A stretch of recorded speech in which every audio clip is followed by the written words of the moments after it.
Well, they all are. I mean, it's a dark institution in a lot of ways because it's history. Mm-hmm. Well, the institution, it was instituted by Christ, but that doesn't mean that it can't be flawed.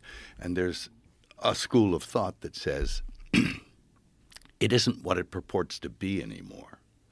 It's moved away from what it was intended to be and what it is.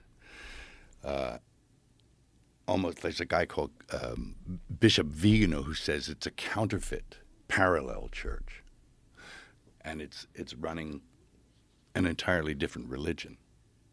I actually don't adhere to a post-conciliar church. I adhere. Can you define what that means? Okay. There was an event that happened in the 60s. First, there was an event in the Vatican where they elected John the 23rd Pope, right, in 1958. I was 2 years old, right? He was elected, and it was a very funny thing that happened in the conclave.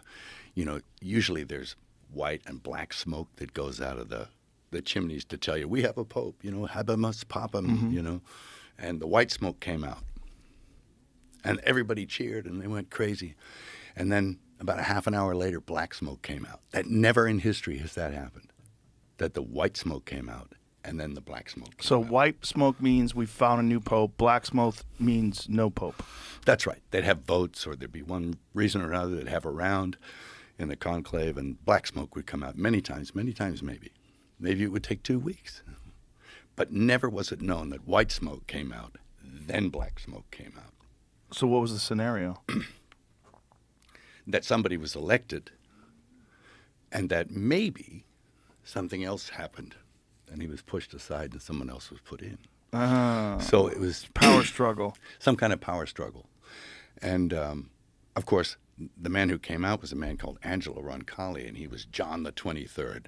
Now, it's interesting to note that never had a pope taken the name of another pope ever before in history. But this man took the name of a known anti-pope from the 15th century that Cosimo de' Medici put in there as his own man. I'll get you in the chair, and then everything will be rosy.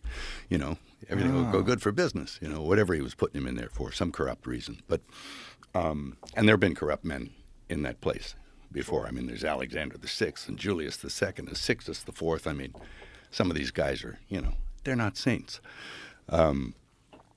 So he took the name of a known anti-pope from the 5th century who actually said, yes, I'm an anti-pope. Sorry, I'm not the right guy, because there was more than one.